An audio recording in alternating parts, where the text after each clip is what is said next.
Yes, welcome back to my channel. Today I will continue calorimetry in one shot, that is specific heat capacity and heat capacity portion. In calorimetry there are two parts. One is specific heat capacity part, other is latent heat part. So in one class, for your quick view, I will cover both theory and numerical of first part. Then in other one class, I will continue. I will cover the second part, that is the latent heat. Then whole calorimetry within short time you can see. Okay. So calorimetry. What do you mean by calorimetry? The study of measurement of heat is called calorimetry. Okay. So calorie is the unit of heat. Okay. So what do you mean by calorie? The amount of heat energy required to raise the temperature of 1 gram of substance from 1 degree Celsius or 1 Kelvin is called calorie. 1 calorie equal to 4.2 joule. Also 1 kilocalorie equal to 1000 calorie. Okay. Then next thing होता है, सबसे important thing इसमें U equal to MC delta T. अगर किसी को हम heat दें तो it is directly proportional to mass of the body, rise in temperature, and also the property which is known as characteristic property, which is known as specific heat capacity. It is already experimentally found Q equal to MC delta. Okay. Suppose इसके बारे में मैं बताऊंगा. दो चीज हम लेंगे, two materials A and B, दोनों को समान अमाउंट ऑफ, दोनों का मास समान, सेम अमाउंट ऑफ हीट हम दी, तो हम देखेंगे एक का राइज ऑफ टेम्परेचर ज़्यादा होगा, दूसरे का कम होता है. इसका मतलब होता है इनका अंदर कुछ प्रॉपर्टी होता है, इसके वजह से सब समान ढंग से हीट नहीं होते या समान ढंग से कूल डाउन नहीं होते. जैसे एक टीचर तुम लोग को पढ़ाता है, मैं पढ़ाता हूँ, दो स्टूडेंट बैठे हैं वहाँ पे, तो दोनों सेम रिसीव करेंगे इसका कोई माने नहीं है. मैं दोनों को समान ढंग से पढ़ाया, लेकिन एक ज़्यादा रिसीव करता है, एक कम रिसीव करता है. तो this is the characteristic property of the student. Okay. In the same way Q equal to MC delta T. As you know, C का ऐसा यूनिट जूल पर केजी केल्विन और जूल पर kg degree Celsius. CGS unit joule per gram kelvin और joule per gram degree Celsius. सो ये चीज होता है. ये जो स्पेसिफिक हीट कैपेसिटी होता है, ये सबका अलग अलग होता है. ओके. वाटर का specific heat capacity 4.2 joule per gram degree Celsius, लेकिन कॉपर का 0.4 joule per gram degree Celsius. तब कॉपर का स्पेसिफिक हीट कैपेसिटी बहुत कम होता है. तो जिसका स्पेसिफिक हीट कैपेसिटी ज़्यादा होता है वो इतना जल्दी गर्म नहीं होता, इतना जल्दी भी ठंडा नहीं होता. लेकिन जिसका स्पेसिफिक हीट कैपेसिटी कम रहता वो बहुत जल्दी गर्म हो जाता, बहुत जल्दी ठंडा हो जाता. In other word that is a good conductor of heat. Okay. Water का ये जो स्पेसिफिक हीट ज़्यादा होता है और कम ज़्यादा होता है, इसके वजह से वाटर का बहुत सा प्रैक्टिकल एप्लीकेशन होता है. Okay. Just now I will tell you about that. So before going to that portion, I can say Q equal to also C dash delta T, where C dash is known as heat capacity or thermal capacity. इसका ऐसा unit होता है joule पर kelvin और joule पर degree Celsius. Okay, CGS unit तो होता है ग्राम पर केल्विन और ग्राम पर डिग्री सेल्सियस। तो ये दोनों में से मैं स्पेसिफिक हीट कैपेसिटी और हीट कैपेसिटी को डिफाइन कर सकता हूँ।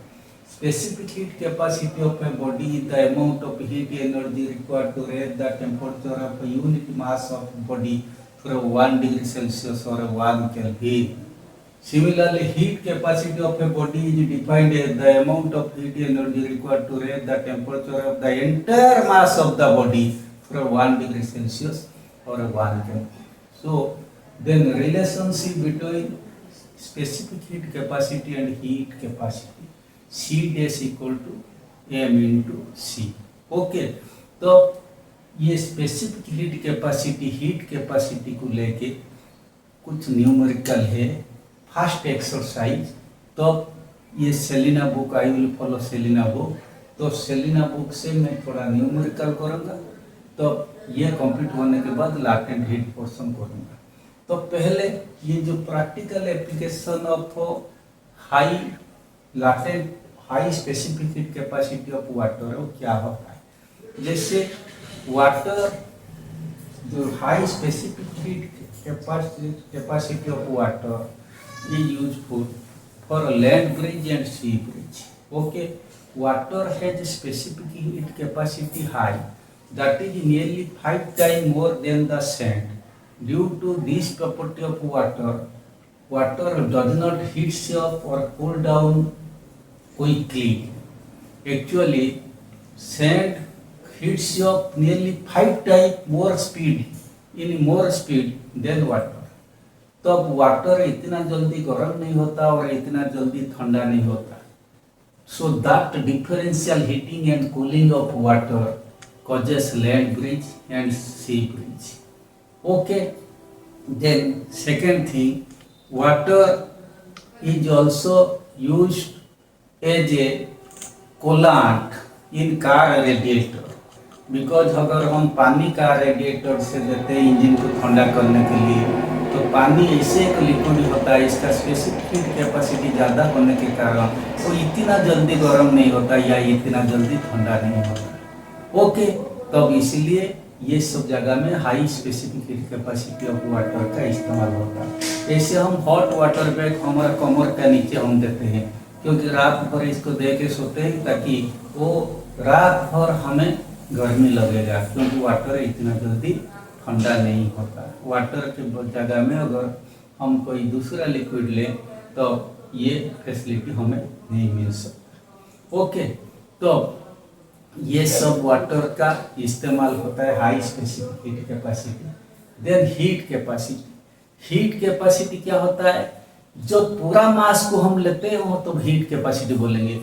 ये होता है जैसे हम कोई गोल्ड लेते हैं, गोल्ड को जब सुनर के पास हम जाते हैं, थोड़ा सा मैंने 1 पार्टिकल गोल्ड को टेस्ट करेगा, इसका क्वालिटी जो रहेगा पूरा गोल्ड का क्वालिटी वही रहेगा, that is the characteristic property of the gold. लेकिन अगर पूरा गोल्ड को ले लिए, पूरा मास को ले लिए, तो उससे कहा जाएगा heat capacity.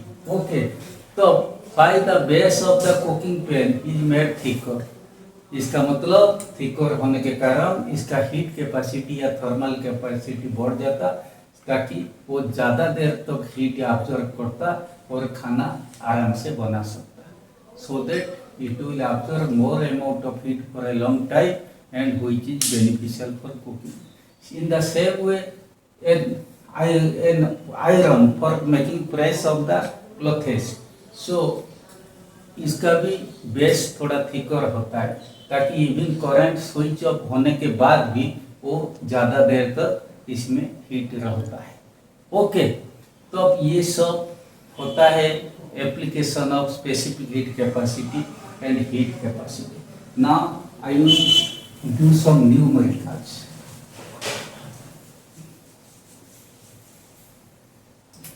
An electric heater of power 1000 watt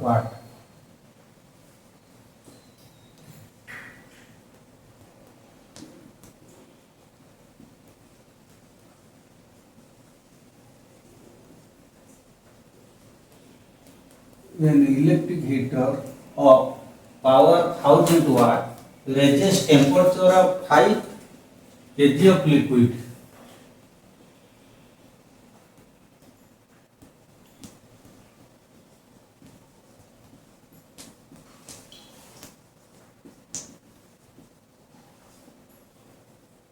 From 25 to 31 degrees Celsius.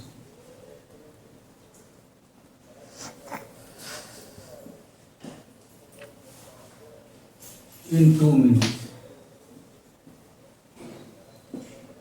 Calculate heat capacity, the specific heat capacity of the liquid. Calculate heat capacity and specific heat capacity of the liquid. So you just put the formula. Q equal to power दे रखा है, हम जानते power in watt equal to Q by T, मतलब joule per second. तो power के साथ time को मल्टीप्लाई करने पर Q आता है, और time should be in second. 2 minute equal to 2 into 60 second equal to 120 second. Q equal to PT, P should be in watt, P हो गया 1000 इंटू 120, ये हो गया joule equal to 1 2 1 2 3 4 joule. Okay, Q equal to mc delta T.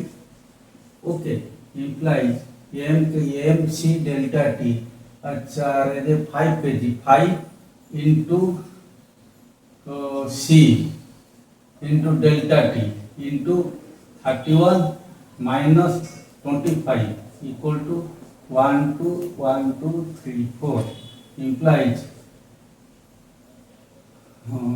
6 30C equal to 1 2 3 4 the implies C equal to 4000 joule per kg Kelvin। C dash निकालना, C dash equal to m into C, खाली m into कर देना, 5 into 4000 तब 20 joule पर kelvin. तब ये हो गया 4000, दूसरा हुआ C डैश, तो स्पेसिफिक हीट कैपेसिटी 4000, ये हुआ 20,000 जूल पर KG. Okay, then next question, second question, a bucket contains 8 kg of water at 25 degree Celsius. Suppose इसको एक ब्लॉक डायग्राम बना दो, बकेट 8 kg, इसमें टेम्परेचर क्या है 25 degree Celsius. So 2 kg of water 2 kg of water at 8 degree of Celsius is poured into it.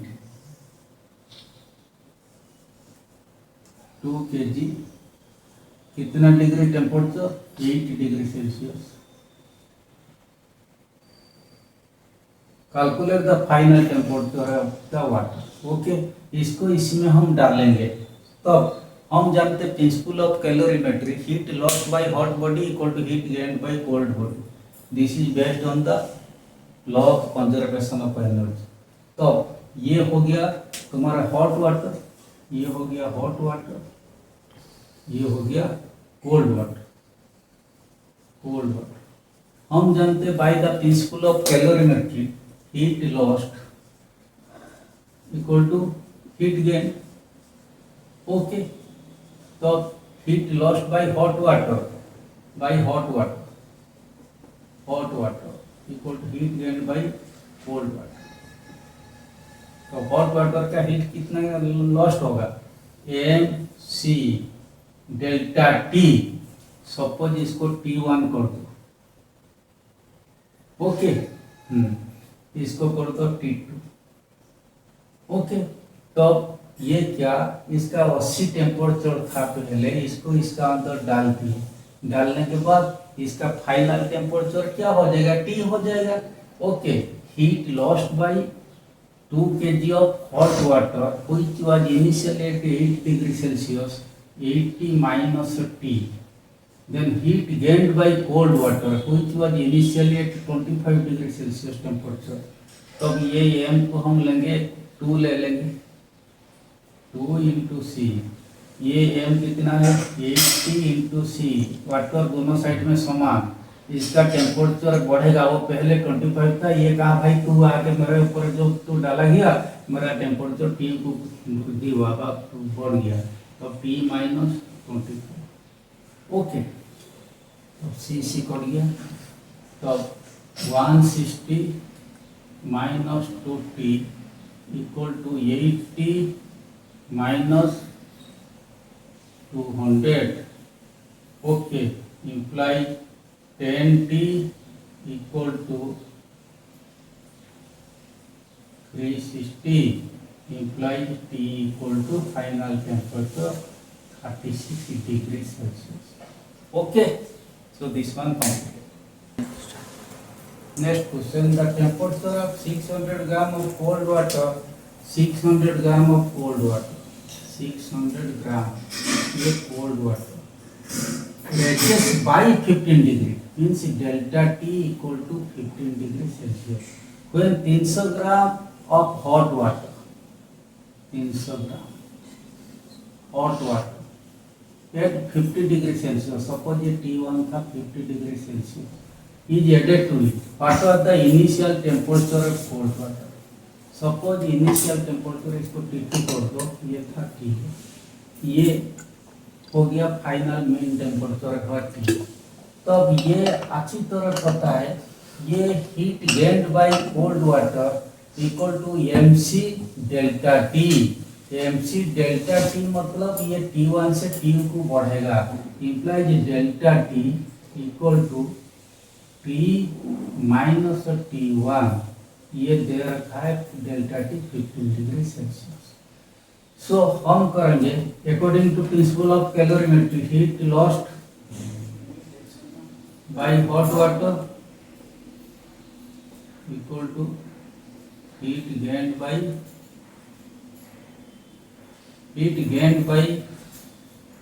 Heat lost by hot water, heat gained by cold water. Okay, ये cold water था, तो lost water तो m into सी, तब इसका heat loss होगा, तो temperature T2 था, ये T को आएगा 50 minus P equal to heat gained by cold water, m कितना है C 600 into C into delta T 50। Okay, से कट जाएगा 302 दा। Okay, imply 50 minus T equal to 30, imply T equal to 20, but T minus T1 equal to 15 degree Celsius, T दे रखा है 20, implies T1 equal to 5 degree Celsius। Okay, complete। Next question, find the time taken by a 500 watt heater to raise the temperature of 50 kg of material of specific heat capacity 960 joule per kg Kelvin from 18 to 38 degree Celsius। So Q equal to 500 watt, so P दे रखा है, implies P into T equal to MC delta T, क्योंकि वाट के साथ time second में अगर हम into करेंगे तो जूल में Q आ जाएगा। P हो गया 500, इम्प्लाइज M कितना है 50, C दे रखा है 960 into delta T means 38 minus 18 equal to PT। P कितना है 500, ये जो T आएगा सेकेंड में आएगा, implies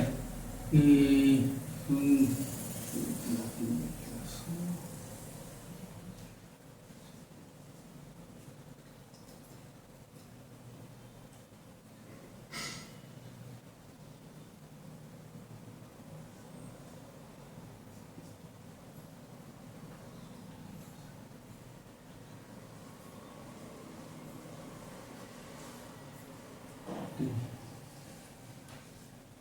So 5 4 okay implies T equal to हो गया 0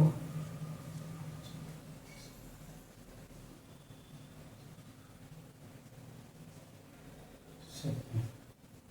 तो इसको अगर हम मिनट करेंगे इक्वल टू 1920 बाई 60 मिनट।